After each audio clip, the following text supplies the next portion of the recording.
Oi gente, tudo bem com vocês? Para quem não me conhece, eu sou Daniela de Oliveira e eu estou aqui dividindo com vocês tudo que eu tenho conseguido estudar sobre os autores para o edital do concurso de Mogi das Cruzes pro cargo de professor. E hoje eu vim falar sobre Roseli Fontana. Quem é Roseli Fontana? Qual é o conceito que ela tem de professor? O que é esse socio-interacionismo com o qual ela se identifica? Qual o conceito que ela tem de conceitos sobre aprendizagem, o que ela acredita e o que ela defende? O que ela fala sobre a relação entre a aprendizagem da criança e a aprendizagem do adulto? Quais são as coincidências e as dissidências do conceito para a criança e para o adulto, né? O que passa na cabeça da criança quando ela pensa em determinada palavra e quando é o adulto que pensa e fala a mesma palavra? Existe comunicação aí efetivamente ou existem significados diferentes para esses conceitos? Então vamos lá falar sobre Roseli Fontana. Para quem conhece aqui o meu canal Aprender com Tranquilidade, eu tô tentando trazer essa tranquilidade aqui para vocês, sabe que existem outros vídeos falando sobre as técnicas que eu utilizo, falando sobre outros autores. No caso da Roseli Fontana, agora eu já entro direto nas técnicas. E uma das técnicas que eu falo é fazer amizade com o autor. No caso, fazer amizade com a autora. E eu gosto sempre de trazer uma foto, né, do autor, da autora que a gente está estudando. Então, Roseli Fontana, infelizmente, eu não consegui achar essa foto. E olha que eu procurei bastante. Fiquei, inclusive, curiosa de conhecer o rostinho dela, mas eu não consegui. Então, eu trouxe a capa do livro, Mediação Pedagógica na Sala de Aula. Roseli Aparecida Cação Fontana. É sobre ela que a gente vai falar.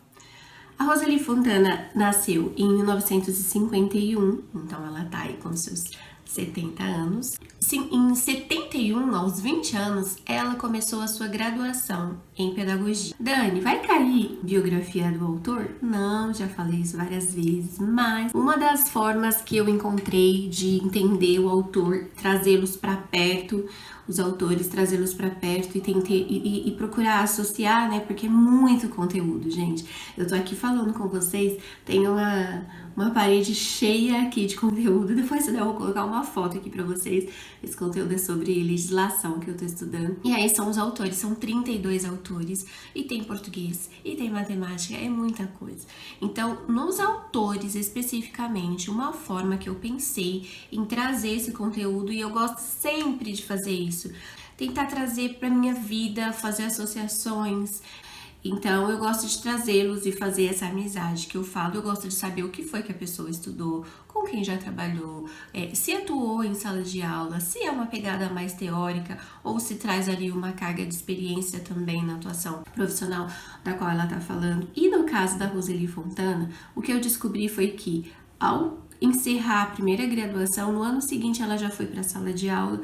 E ela esteve nessa sala de aula por 14 anos. E aí a gente vai perceber que deu para ela trouxe essa experiência prática para a vida acadêmica e depois ela transformou essa experiência prática de sala de aula para trazer para a formação de professores, de outros professores. Então, lembrando o livro Mediação Pedagógica na Sala de Aula, ela já tem aí um olhar atuação de professor / formação de outros professores. Então, ela graduou-se em pedagogia, mestrado, doutorado, tudo na área da pedagogia.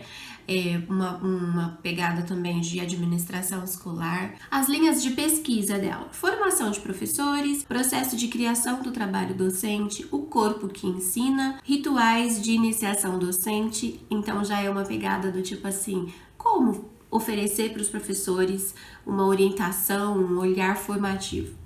As áreas dela de atuação: ensino e formação de professores, desenvolvimento pessoal e profissional. Essa parte de desenvolvimento pessoal é interessante, que abre um outro leque. Saberes docente e outro, aqui um leque parecido.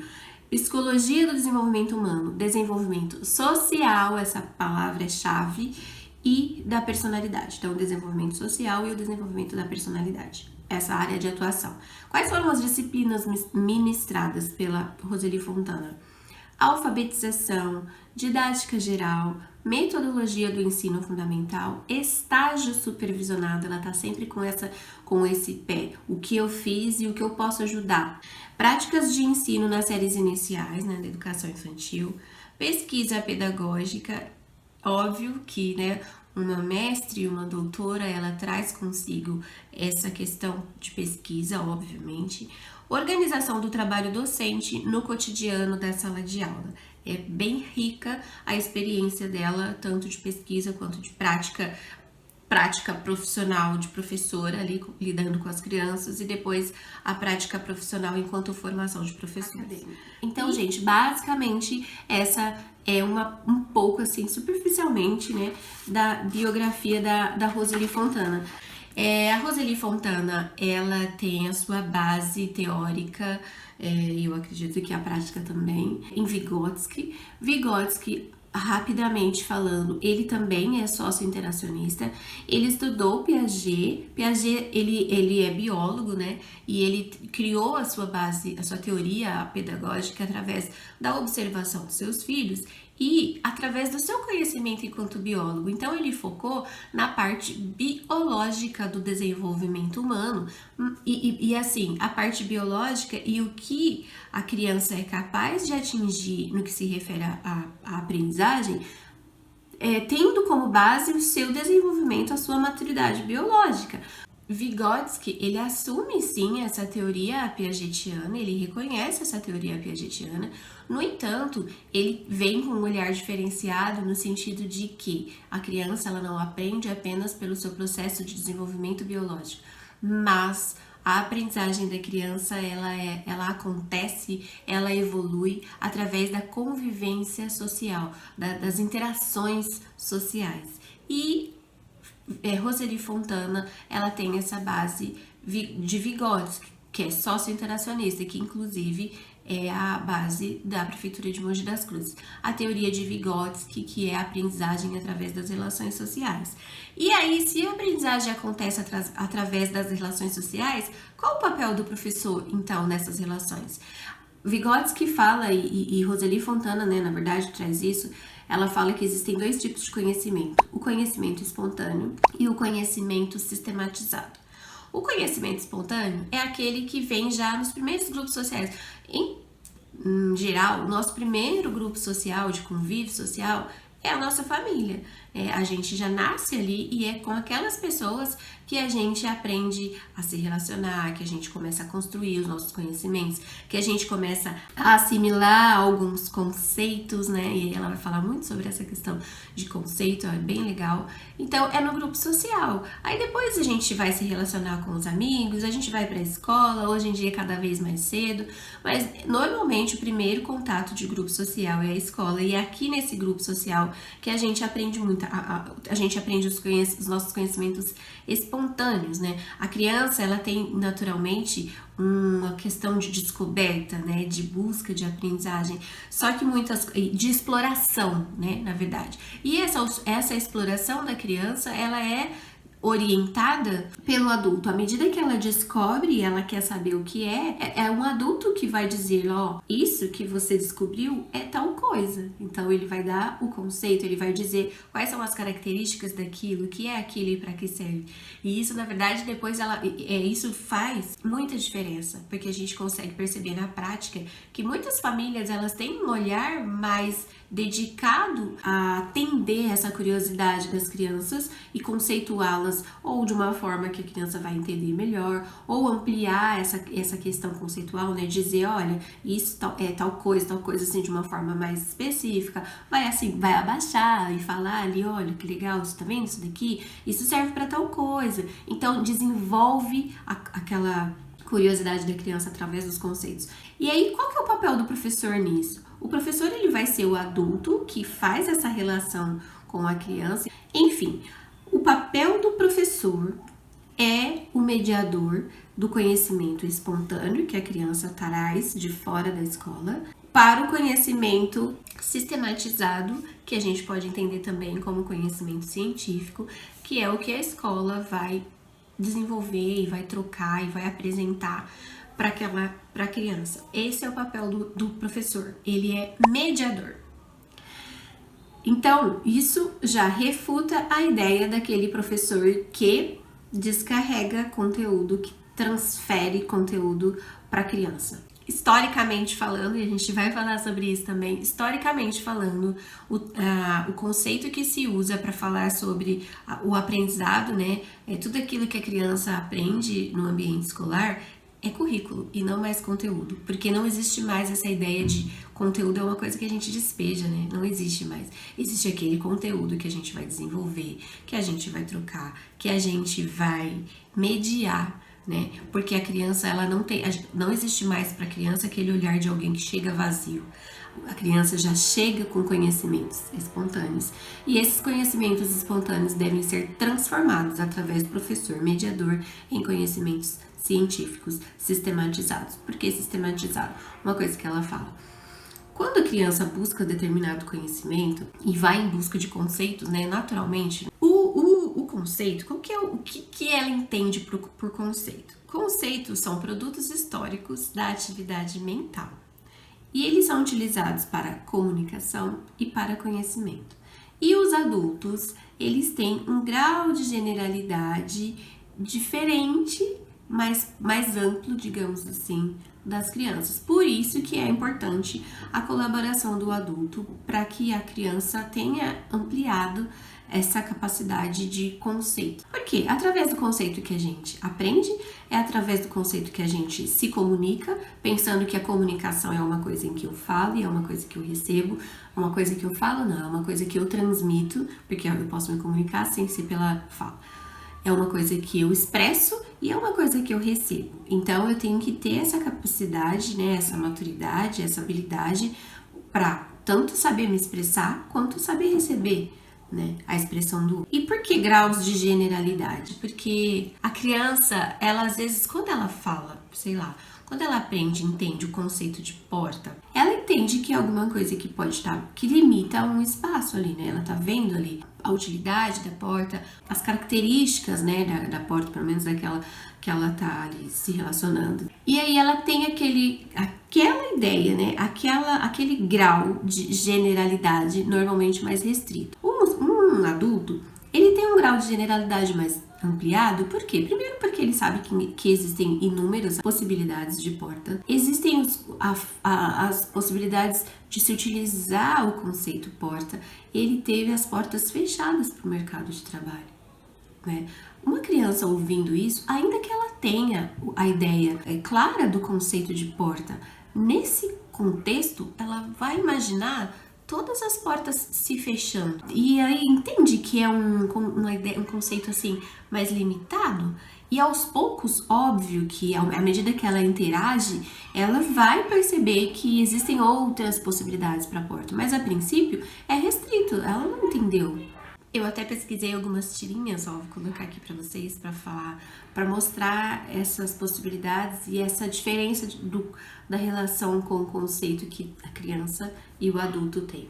Ou seja, ela aprende sim com o adulto, ela amplia sim com o adulto, porque o adulto vem sim com esse grau de generalidade, né, que eu falei do conceito. Ele é capaz de pegar um conceito e atribuir a ele vários valores. A criança, ela vai aos poucos, né, atribuindo esses outros valores. Então, a relação da criança com o adulto ajuda nessa ampliação. Mediação do adulto. São diferentes as situações da mediação da atividade mental cotidiana, que é ali no dia a dia, da escola. E quais são as diferenças? Isso é importante a gente saber. Quando eu brinco na educação infantil, de subir, descer, de desenvolver habilidades de coordenação motora, de desenvolver a capacidade de entender maior, menor, alto, baixo, dentro, fora, direita, esquerda, eu sei que eu tenho uma intencionalidade, óbvio, para a criança desenvolver naquele momento imediato, mas tem uma intencionalidade futura, porque na escola, por ser sistematizado, por ter uma sequência e por eu ter um objetivo a ser atingido, eu sei que essas habilidades da educação infantil, elas são importantes, por exemplo, para a alfabetização, né? Então, quando chega na alfabetização, eu sei que eu preciso alfabetizar, mas eu preciso letrar também, porque essa criança vai sair da escola e vai para o mundo. Ela não é suficiente para ela apenas decodificar e entender e ler porta. Ela precisa entender qual é o contexto de porta, qual o significado, quais as várias possibilidades. Por que fecharam-se todas as portas para o mercado de trabalho? Olha só como é um contexto diferente. Por favor, fecha a porta da sala de aula para mim. Então, o letrar é você conseguir decifrar, decodificar, na verdade, as letras, mas você entendeu o contexto disso. Você entendeu o que ela pode expressar e as várias possibilidades, né, disso. Então, a diferença é isso. O cotidiano, a aprendizagem espontânea e cotidiana, ela é centrada na situação ali específica. O pai e a mãe, eles não brincam, sei lá, vamos supor assim, né? Por exemplo, vamos pintar um desenho. Eles não ficam pensando, olha, eu tô aqui desenvolvendo coordenação motora, eu tô aqui desenvolvendo limite, porque a criança, quando ela começa, ela passa do limite do desenho e aos poucos ela vai percebendo que ela pinta só dentro do espaço que é para pintar. Eu tô aqui desenvolvendo possibilidades de mudança de cores, várias. Não pensa nisso. O pai e a mãe, ou o adulto fora do ambiente escolar, ele pensa que ele tá ali brincando com a criança, ou para ocupar a criança, ou para se divertir, para passar um tempo, enfim. Na escola, não. Existe uma intencionalidade pedagógica, um objetivo a ser atingido. Ela é não deliberada, que é a mesma coisa, não tem intencionalidade. E ela é sem planejamento, basicamente também um pouco parecido. Não tem planejamento, eu vou definir ali. Nossa, mãe, tá muito quente hoje, eu tô morrendo de calor. Ah, filha, é porque hoje tá muito, realmente a temperatura tá muito alta. Ah, hoje acho que tá fazendo 38 graus. É diferente essa situação, é diferente de quando a criança vai para o ambiente escolar e aí ela vai estudar os graus lá, a temperatura, o que acontece, por exemplo, com a água quando a temperatura aumenta, quais são lá fisicamente as possibilidades de medidas dos graus de temperatura e de outras coisas também, outras possibilidades de medida, quais são as outras formas de temperatura, de energia, o que gerou aquele dia tão quente assim. Na natureza, a questão da atmosfera, da camada de ozônio. Então, olha só quanta coisa vem, né? Ali não, com a mãe, com o pai, com o adulto fora do ambiente escolar, simplesmente tá muito quente e tá tudo bem, né? Bom, além disso, dentro do ambiente escolar, existe uma busca a indução para a utilização das operações intelectuais. Fala-se muito dessa questão de operações intelectuais, e aí eu também fui pesquisar. Quando se fala de operações intelectuais, fala-se de forma de pensamento que exprimem os caracteres essenciais de um objeto. O que significa você exprimir os caracteres essenciais de um objeto? Quando eu falo dos caracteres essenciais desta lapiseira, eu estou descrevendo essa lapiseira, estou dando os caracteres essenciais, que são as coisas que fazem com que ela seja ela. E quem é que faz isso? Um dicionário, por exemplo, através dos conceitos. Os conceitos fazem isso. Os conceitos definem o que as coisas são. Então, quando se fala que dentro da elaboração sistematizada da escola, esse conhecimento científico, né, que traz o conhecimento espontâneo, vem para o conhecimento específico, científico, sistematizado. Quando fala desse conhecimento sistematizado da escola, fala-se que busca a indução para a utilização das operações intelectuais, está querendo dizer o quê? Que dentro da escola, através dessa forma de elaboração sistematizada da aprendizagem, através dos conceitos, a pessoa consegue se comunicar, conhecer e resolver problemas. E a nossa vida é nada mais, nada menos do que, se não é se comunicar, aprender e resolver problemas. Então, eu achei muito interessante isso daqui, sabe por quê? Porque eu gosto muito de conquistar as crianças e adolescentes, principalmente, para a importância da aprendizagem. Não vou dizer assim, você tem que aprender ou para você ir bem numa prova, ou para você passar de ano, ou para não sei. para quê, né? Não por obrigação. Mas por quê? A gente não se comunica diariamente, a gente se comunica antes da gente aprender a falar, a gente se comunica. A gente chora para pedir, para demonstrar os nossos incômodos, a nossa fome, a nossa dor de barriga. A gente aponta quando a gente ainda não quer falar, ou a gente não consegue falar, a gente aponta para o que a gente quer. A gente olha para as pessoas através do olhar se comunicando. E aí quando a gente tem a possibilidade da linguagem, né, e da comunicação através dos conceitos, a gente consegue se comunicar com maior facilidade e isso facilita o nosso viver, a gente ser capaz de se comunicar, de se expressar e de ouvir. Olha só, isso facilita demais na vida da criança, né? A criança ela não vai, nem o adolescente necessariamente entender, às vezes nem alguns adultos, entender da importância de você expressar o que você está pensando, o que você está sentindo de forma clara, através dos conceitos.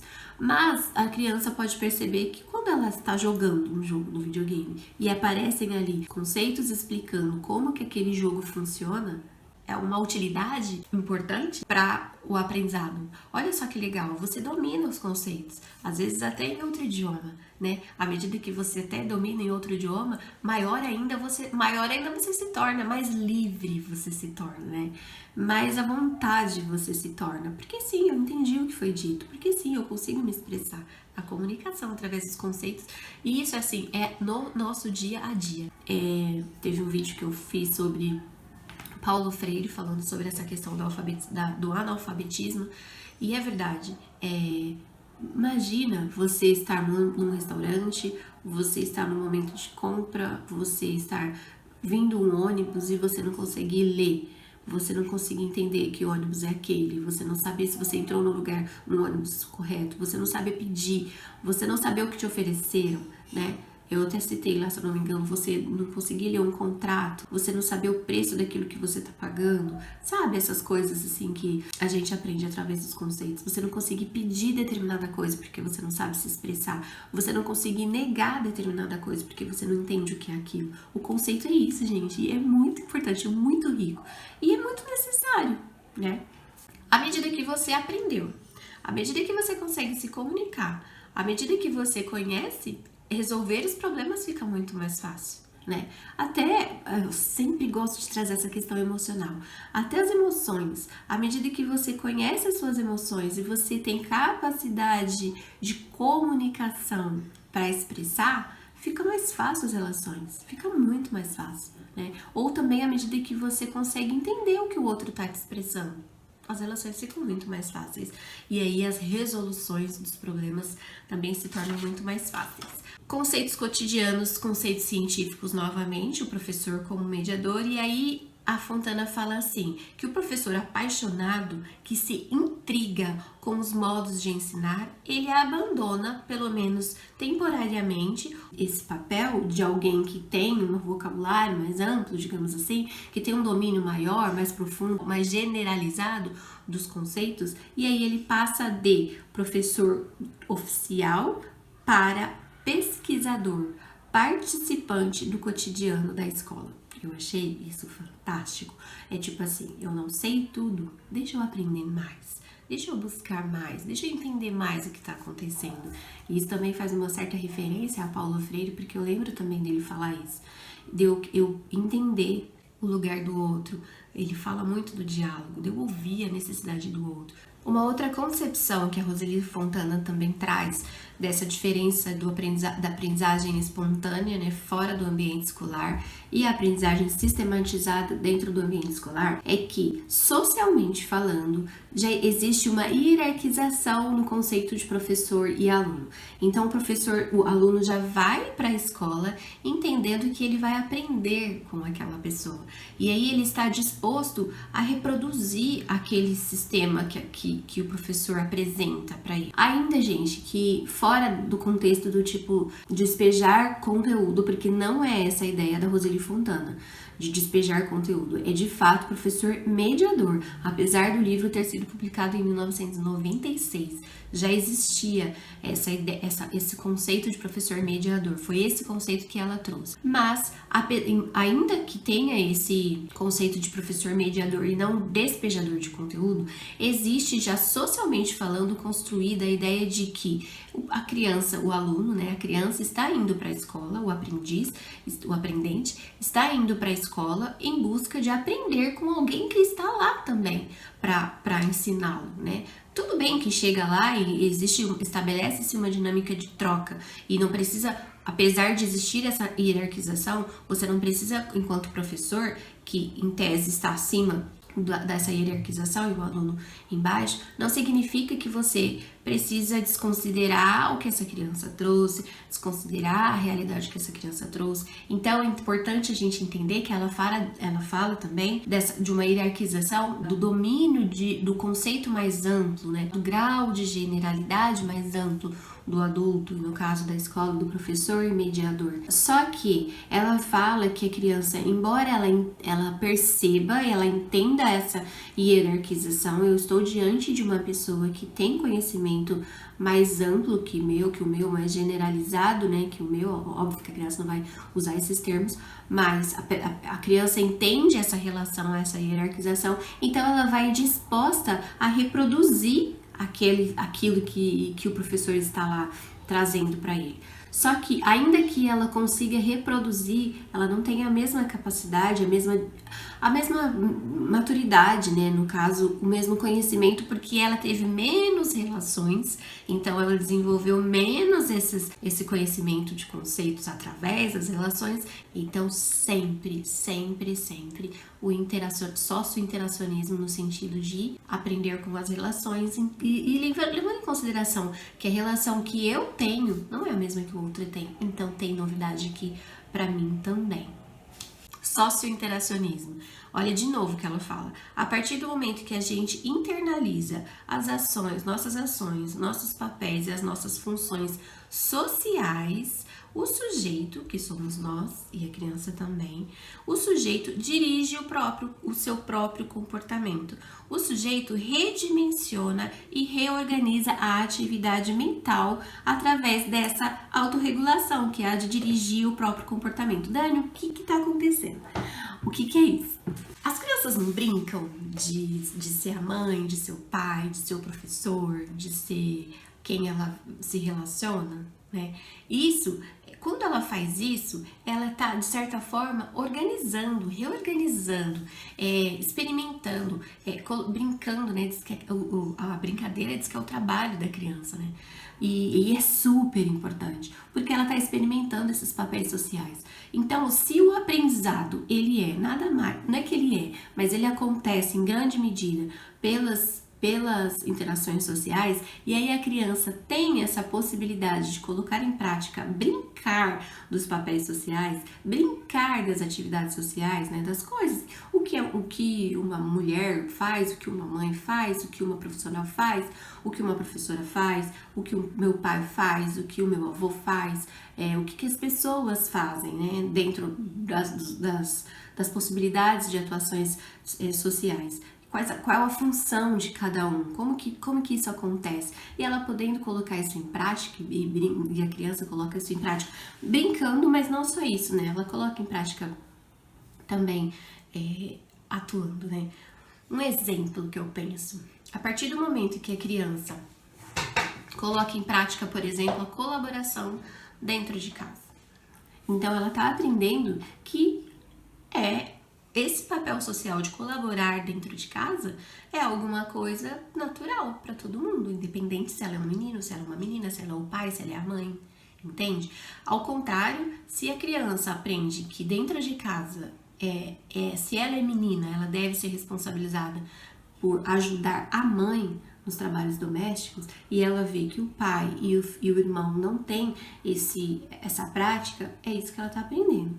Então, olha só como o faça o que eu faço, nesse caso, ele se sobrepõe mais uma vez, e é isso que a gente ensina, porque ele não fala assim, que a gente internaliza ouvindo, né? A gente internaliza praticando, a gente internaliza se relacionando, a gente internaliza vendo também, ouvindo também, obviamente, mas atuando e observando quais são os papéis sociais dos outros também, do outro, né? O sujeito dirige o próprio comportamento, então vamos lá. Se é assim que é para fazer, então eu vou fazer. E quando eu consigo ir colocando isso em prática, eu vou me autorregulando, eu vou entendendo como é que é a minha vida, como é que é viver, como é que é atuar, como é que é realizar essa função social, esse papel social, essa ação social. É muito interessante. Redimensiona e reorganiza porque eu aprendo determinadas ações, práticas e papéis dentro de casa e aí eu vou e também me relaciono com outras pessoas que aprenderam de forma diferente. Então eu tenho que redimensionar, eu tenho que reorganizar, porque eu tenho que novamente me relacionar com pessoas lá fora. Na rua, brincando, dentro da escola, na igreja, no clube, onde quer que eu me relacione com outras pessoas. Então, assim, nas relações sociais e na prática dos papéis e das funções e das ações sociais, em grupos sociais diferentes, eu vou aprendendo também a exercer esses papéis sociais. E aí eu vou me organizando. Peraí, eu não posso. Agora, talvez com essa idade, eu não posso fazer tal coisa. Com tal pessoa, eu não posso tratar desse jeito. Enfim, olha, isso daqui é normal fazer à medida que ela aprende, à medida que ela vê. E à medida que eu pratico, assisto e vejo, eu também vou mentalmente, da mesma forma da questão do lápis. A princípio, eu preciso ver o lápis para entender o que é ele. Mas com o tempo, não. Eu consigo já entender o conceito de lápis, o conceito de maior e menor, o conceito. E a mesma coisa nas relações sociais. Eu vou partindo para uma atividade mental, né? Eu tanto agi, eu tanto pratiquei que eu consigo entender como é que aquilo funciona numa atividade mental. Linguagem e o conceito são produtos históricos para Rosalie Fontana, têm significantes da atividade mental, novamente falando da atividade mental, e são mobilizados novamente para se comunicar, para conhecer e para resolução dos problemas. Então, ser produtos históricos significa que, à medida que a história acontece, sim, os conceitos mudam, alguns são arquivados, outros são renovados. Haja visto agora que muitas vezes a gente ouve vários termos, vários conceitos que a nova geração vem trazendo. A gente já deixou para trás também muitos termos e conceitos que outras gerações usavam e a gente não trouxe com a gente. Às vezes resgata-se, né? Então, histórico nesse sentido, por isso que conceitos históricos nesse sentido, eles mudam, né, com a história, assim como a história muda. Significantes da atividade mental, né? A gente não precisa necessariamente, quando eu quero falar sobre uma casa, eu não preciso pegar uma casa e te mostrar. Quando eu quero falar sobre, por exemplo, que eu tô com, de repente, expressar determinado sentimento, eu não preciso quebrar alguma coisa para dizer que eu tô com raiva, eu posso usar os conceitos para expressar isso. E mobilizados para que eles servem? Eles servem para comunicação, eles servem para conhecimento e eles servem para a resolução de problemas. E é bem interessante. Aí uma coisa legal também importante de falar é que, embora as crianças ampliem o seu conhecimento dos conceitos através da relação com o adulto, e aparentemente isso seja, poxa, se a minha filha aprendeu aprendeu o conceito de trabalho dentro de casa, porque a gente usa a palavra trabalho, o conceito trabalho, quer dizer que quando a gente fala em trabalho, a gente está falando com o mesmo sentido, com o mesmo significado, e não é verdade. Aparentemente, o conceito coincide, mas nem sempre. Eu até fiz um exemplo aqui, uma criança chega falando pro pai assim, ou pra mãe, pai, mãe, vamos brincar de trabalho? E aí o pai pega e fala assim, não, eu preciso trabalhar. Por quê? Para o adulto, o conceito de trabalho pode ser muito diferente. E ainda de adulto para adulto, o conceito de trabalho ele pode variar. E para a criança a mesma coisa. Às vezes a criança vê no trabalho do pai uma diversão. Ou às vezes a criança vê no trabalho dos pais, do pai e da mãe, uma carga pesada. À medida do que ela enxerga, né, nas relações que ela tem com o adulto e que o adulto tem com aquilo, ela vai enxergar situações diferentes, né? Então, mas eu brinquei de trabalhar com a minha mãe, por que eu não posso brincar de trabalhar com você, pai? Porque a relação que a mãe tem com o conceito de trabalho é uma, a relação que o pai tem com o conceito de trabalho é outra. E às vezes, assim, para criança é divertido estar ali brincando de trabalhar com o que o pai trabalha, o que a mãe trabalha. E para o pai e para a mãe, pode não ter diversão nenhuma. Isso, assim, só um exemplo para dizer que, embora a criança aprenda o conceito, vários conceitos dentro daquele grupo social, ela nem sempre, e que aparentemente coincida, né, o significado, nem sempre é o mesmo. E aí, por isso que fala, importante, o papel do outro é importante na mediação da formação dos conceitos cotidianos e científicos, né? É importante, não sei, um outro exemplo, assim, por exemplo, a criança falar assim, eu tô com calor porque tá muito sol. Mas de repente não, você tá com calor porque você tá perto de uma fogueira.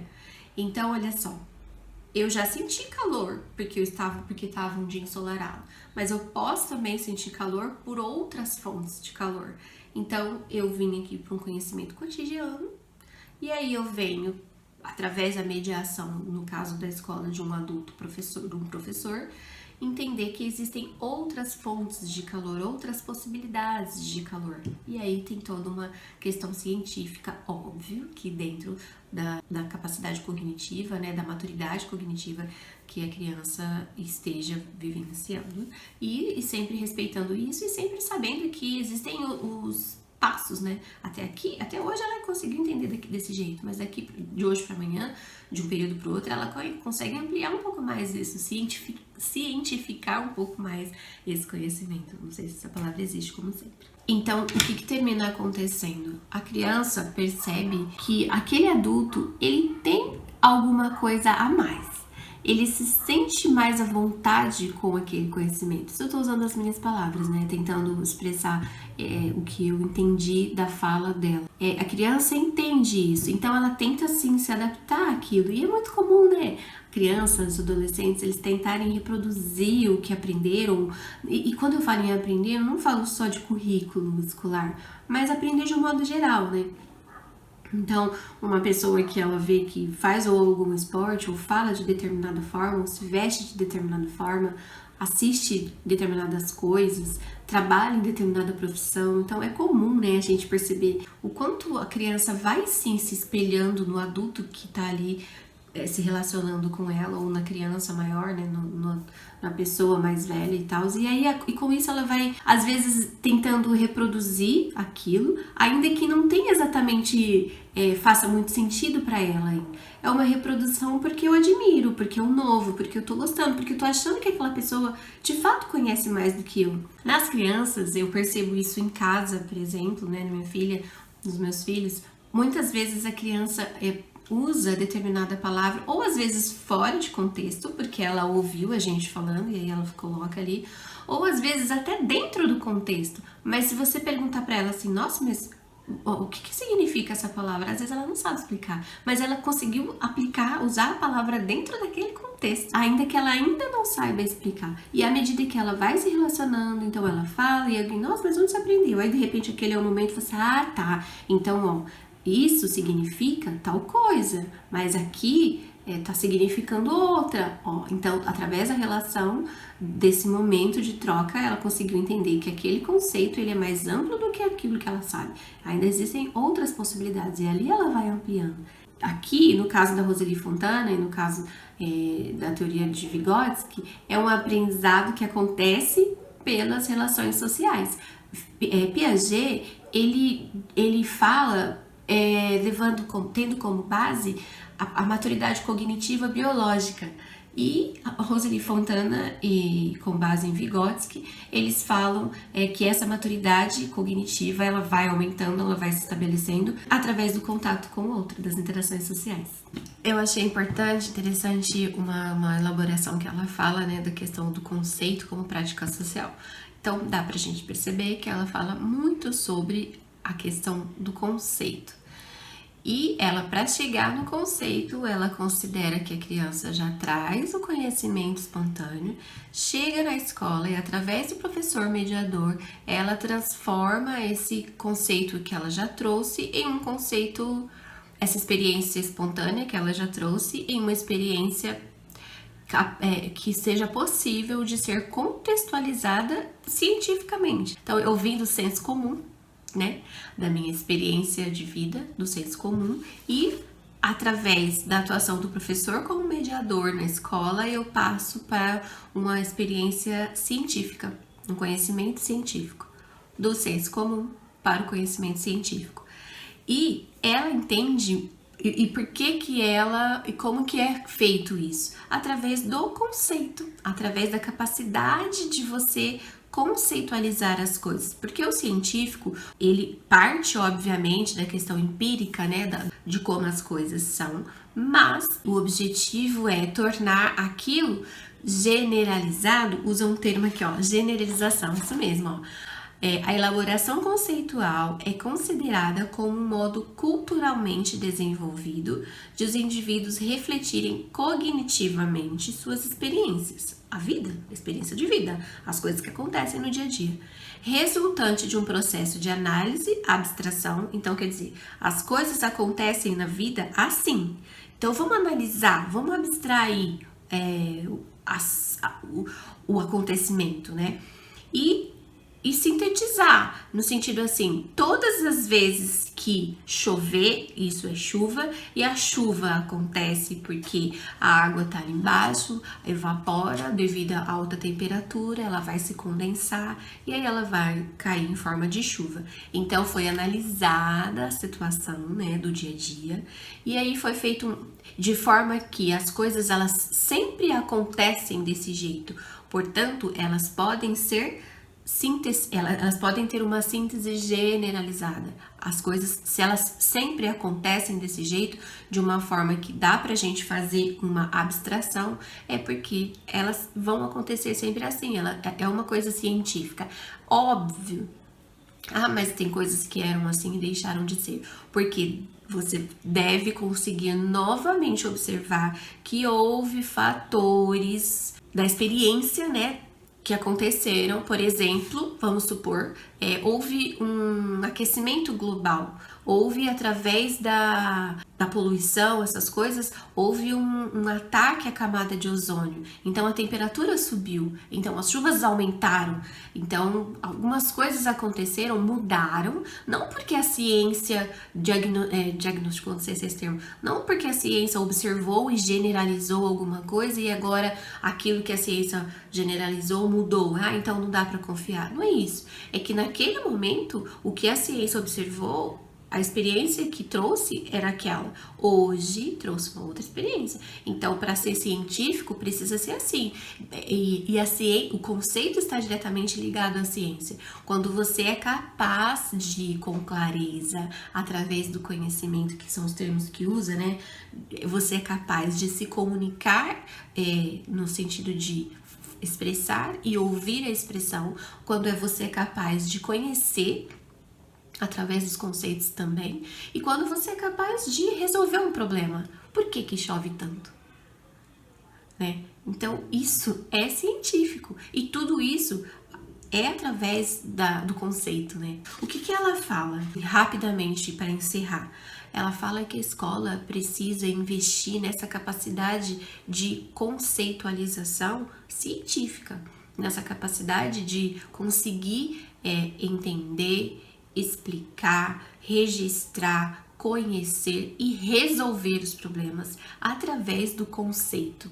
E a escola precisa investir nisso. E essa preocupação dela em fazer com que a capacidade de conhecer, aprender, normalmente, de comunicar-se, de aprender e de resolver problemas através do conceito seja alguma coisa clara, verdadeira, forte, tranquila.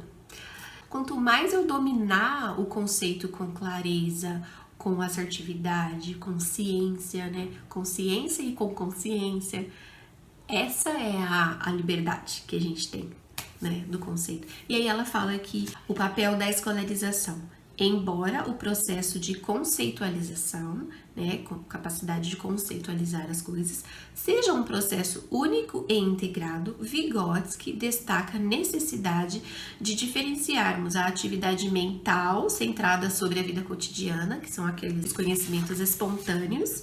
Então, destaca a necessidade de diferenciarmos a atividade mental centrada sobre a vida cotidiana, que são os conhecimentos espontâneos, e a expressão que a ele se liga, da elaboração sistematizada da escola, tendo em vista as diferentes condições externas e internas de elaboração em cada uma dessas situações. Gente, é isso. Eu encerro aqui a Roseli Fontana. Eu espero ter colaborado bastante e eu espero que no dia da prova, agora que cai uma questão da Roseli Fontana, vocês lembrem. Nossa, eu vi um vídeo da Dani e ela falou sobre isso. E respondam. Isso é o que eu espero de verdade. E que eu lembre também de tudo que eu tô falando aqui. Um abraço e até mais.